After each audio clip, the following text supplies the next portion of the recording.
श्री कृष्ण कहते हैं, जितना तुम स्वयं पर विश्वास करोगे उतना ही जीवन तुम्हारे लिए सरल हो जाएगा। दूसरों की पुष्टि, उनकी सराहना, उनकी मान्यता, यह सब मूल्य रखती है, पर उसे कहीं अधिक मूल्य है स्वयं की दृष्टि में स्वयं की जगह। जब तुम अपने भीतर के आत्मबल को पहचान लेते हो तो बाहर की परिस्थितियां तुम्हें रोक नहीं सकती। साथ देने वाले लोग वे होते हैं जो तुम्हारे हालात नहीं देखते, तुम्हारे हौसले देखते हैं, और जो केवल हालात पर नजर रखते हैं वे जीवन की हर परीक्षा में साथ छोड़ देते हैं, क्योंकि उन्हें तुम्हारे संघर्ष नहीं, केवल तुम्हारी सफलता से प्रेम होता है। श्रेय मिले या न मिले, अपने कर्तव्य का सर्वोत्तम देना कभी बंद मत करो। यह संसार बहुत बार तुम्हारे प्रयत्न को मापने में असफल होगा, पर ईश्वर कभी तुम्हारे श्रम का मूल्य गिनने से चूकता नहीं। आशा जब कम भी रह जाए तब भी वह निराशा से कहीं अधिक शक्तिशाली होती है, क्योंकि आशा जीवन की सांस है और निराशा केवल अंत की प्रतीक्षा। जब तक तुम अपने कंफर्ट जोन से बाहर नहीं निकलते तब तक तुम्हारे जीवन में कोई असली परिवर्तन नहीं होता। सुविधा में तुम्हें स्थायित्व मिल सकता है पर विकास नहीं। परिवर्तन वहां से शुरू होता है जहां डर होता है, अनिश्चितता होती है, और जहां तुम्हें अपनी आत्मा की गहराई से निर्णय लेना होता है।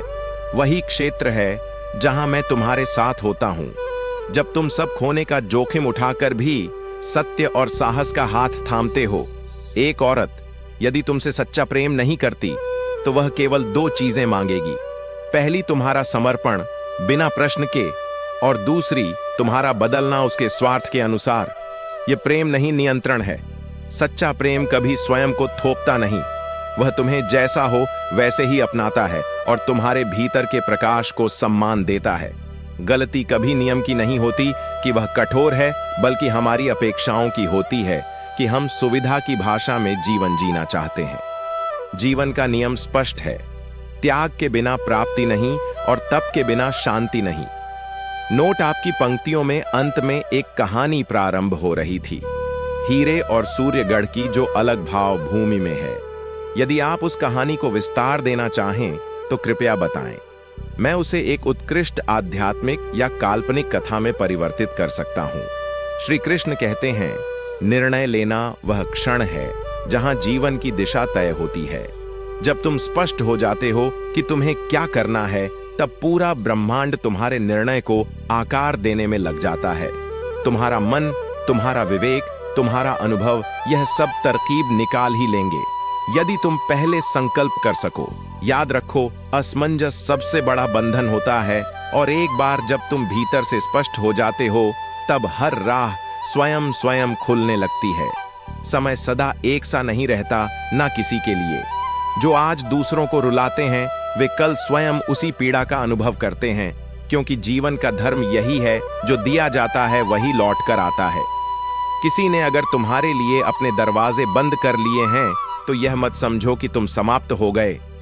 उन्हें यह समझाना आवश्यक नहीं कि दरवाजा केवल बाहर से नहीं भीतर से भी खुलता है, बल्कि स्वयं को इतना आत्मनिर्भर बना लो कि किसी दरवाजे की जरूरत ही ना पड़े। किसी को परखना हो तो बस एक बात कहना, मैं तकलीफ में हूं।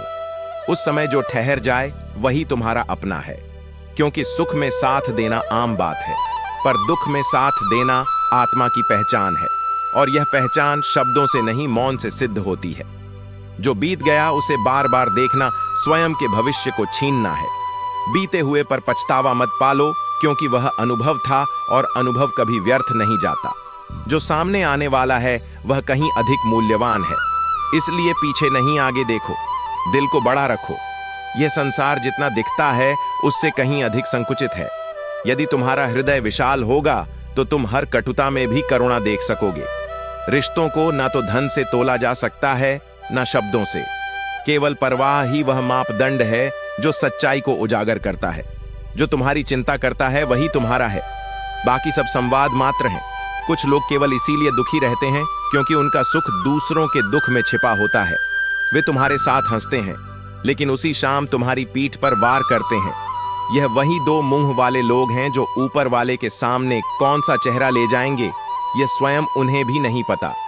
लेकिन तुम्हारा कार्य है उनके वैराग्य को समझो, पर स्वयं को उसमें मत खो। जीवन तभी सरल होता है जब तुम दूसरों से कम उम्मीदें करते हो और स्वयं पर अधिक विश्वास रखते हो। हर बार उम्मीद लगाने से पहले यह देखो कि क्या तुम खुद वह शक्ति हो जो तुम्हारी आवश्यकता पूरी कर सकती है, क्योंकि आश्रय बाहर का हो यह दुर्बलता है, सहारा भीतर का हो यह दिव्यता है। दुनिया का सबसे बड़ी त्रुटि करने वाला वह व्यक्ति है जिसे यह भ्रम हो जाता है कि वह हर बात में सही है। यह घमंड नहीं, अज्ञान का संकेत है। जो स्वयं को पूर्ण मान बैठे उनके लिए कोई सुधार संभव नहीं, और जो स्वयं को शिष्य बनाए रखें उनके लिए जीवन हर दिन एक नया पाठ बनाता है। कुछ पाने के लिए केवल उम्मीद नहीं, जिद चाहिए। उम्मीद तब तक एक सपना है जब तक उसमें दृढ़ निश्चय न जुड़ जाए। जब तक तुम्हारे भीतर जिद ना हो तब तक हर चाह अधूरी रहेगी। जो पूरी होती है वह सिर्फ चाह नहीं होती, वह संकल्प, तप और विश्वास का परिणाम होती है, और अंत में भरोसा कांच की तरह होता है। अगर एक बार टूट जाए तो जोड़ने पर भी दरारें रह जाती हैं। इसीलिए विश्वास जब भी दो सोच समझ कर दो, और अगर किसी ने तुम्हारा विश्वास तोड़ा है तो उसे माफ करो, लेकिन उसे दोबारा वही अधिकार मत दो। श्री कृष्ण कहते हैं, जो जीवन तुम अभी जी रहे हो वह तुम्हारे कर्मों का परिणाम है, और जो जीवन तुम कल जियोगे वह तुम्हारी उम्मीदों का प्रतिबिंब होगा। उम्मीद केवल एक भाव नहीं, यह वह दीपक है जो अंधकार के बीच भी रोशनी देता है। जो व्यक्ति आशा के दीप को बुझने नहीं देता उसके जीवन में कभी अंधेरा स्थायी नहीं होता। यह संसार वस्तुओं से नहीं, संकेतों से सिखाता है। जैसे सीमेंट, वह तुम्हें सिखाता है कि जोड़ने के लिए नम्रता चाहिए, लेकिन जोड़े रखने के लिए दृढ़ता भी उतनी ही आवश्यक है। जीवन में भी यही संतुलन चाहिए, जहां विनम्रता से रिश्ते जोड़े जाएं और आत्म संयम से उन्हें निभाया जाए। तुम्हारे जीवन में दो तरह के लोग आते हैं, एक वह जो अवसर देता है और दूसरा वह जो तुम्हें धोखा देता है। लेकिन मैं कहता हूं, दोनों ही तुम्हारे जीवन को नई दिशा देने के लिए आते हैं। जो अवसर देता है वह तुम्हारी क्षमताओं को प्रकट करता है, और जो धोखा देता है वह तुम्हारी आत्मा को सिखाता है कि कहां विश्वास रखना चाहिए और कहां सीमाएं बनानी चाहिए। बीते हुए कल की चिंता में उलझने से बेहतर है कि आज की मेहनत को इतना पवित्र और पूरा बना लो कि आने वाला कल स्वयं तुम्हें सलाम करे। स्मृति में भटकना आत्मा को कमजोर करता है, लेकिन संकल्प में जीना आत्मा को परमात्मा के निकट लाता है। अच्छा होना आत्मा की स्वाभाविक अवस्था है और अच्छा बनना एक अभिनय है। लोग अक्सर अच्छा दिखने के लिए प्रयास करते हैं, लेकिन वह अच्छाई जो केवल बाहरी हो वह सत्य नहीं होती। कितने ही ऐसे होते हैं जो अच्छा बनने के लिए दूसरों की असली अच्छाई को कुचलते हैं। इसलिए तुम्हारा कार्य केवल अच्छा दिखना नहीं, अच्छा होना है, मौन, सच्चा और निर्मल। भगवत गीता यही कहती है, जब भी कोई समस्या जन्म लेती है ठीक उसी क्षण उसके भीतर उसका समाधान भी जन्म लेता है। जीवन में जो भी बाधा आती है वह तुम्हें रोकने नहीं, तुम्हें रूपांतरित करने आती है। वह समस्या कोई दंड नहीं, वह मार्ग है जो तुम्हें अपने भीतर झांकने और मुझसे जुड़ने का अवसर देती है। यह संसार तुम्हें मेरे नाम की पूजा करना तो सिखाता है, मंत्रों में, मंदिरों में, परंपराओं में, पर यह नहीं सिखाता कि मैं पूजा में नहीं प्रेम में बसता हूं। जब तुम्हारा हृदय निष्कपट हो, जब तुम किसी से मोह नहीं मुझसे निर्मल प्रेम करो, तब वही प्रेम पूजा बन जाता है। तुम कहो गोविंद, कितने भी सितम ढाए मेरे दिल में धड़कन तेरे नाम की ही होगी, तो जान लो तुम्हारा प्रेम उस स्तर पर पहुंच गया है जहां मेरी कृपा अनंत हो जाती है।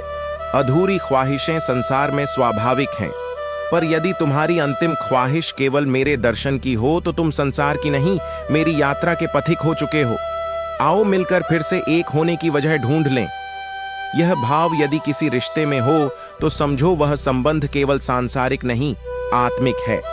बिछड़कर भी एक दूसरे की कमी महसूस हो तो वह दूरी केवल शरीर की होती है, हृदय की नहीं। और अंत में, हे प्रभु, मेरी इतनी ही विनती है कि जब मैं अपने भीतर टूटने लगूं तब तू मुझे थाम लेना। जब मैं अपनी आशा से डगमगाऊं तब तू अपनी दृष्टि से मुझे स्थिर कर देना। और जब मैं संसार के स्वरूप से थक जाऊं तब तू मुझे अपने स्वरूप का स्मरण दिला देना। श्री कृष्ण कहते हैं, संसार में यदि कोई दो रिश्ते हैं जो वास्तव में ईश्वर से भी ऊपर का स्थान रखते हैं तो वे हैं माँ और पिता। माँ यह सोचती है कि बेटा आज भूखा ना रहे, और पिता यह सोचता है कि बेटा कल भूखा ना रहे। यह दोनों रिश्ते केवल रक्त से नहीं, आत्मा की करुणा से जुड़े होते हैं। तुम्हें जीवन में हर कोई छोड़ सकता है, पर एक माँ की ममता और एक पिता की छाया तुम्हारे होने तक तुम्हारे साथ चलती है, और तुम्हारे ना होने के बाद भी तुम्हारे लिए प्रार्थना बनकर बनी रहती है।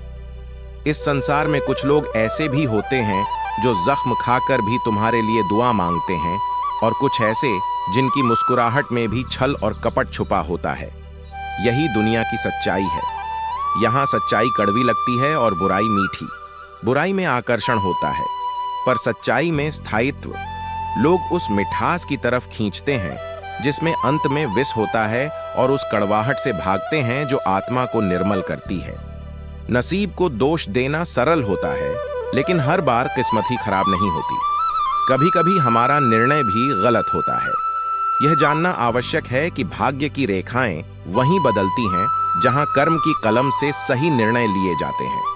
कभी कोई तुम्हें देखकर भी नफरत करे, और कभी कोई तुम्हें समझकर भी प्रेम करे। यही जीवन का विरोधाभास है। मोहब्बत करने वाला भी अकेला रह जाता है, और उपेक्षा करने वाला भीड़ में खो जाता है।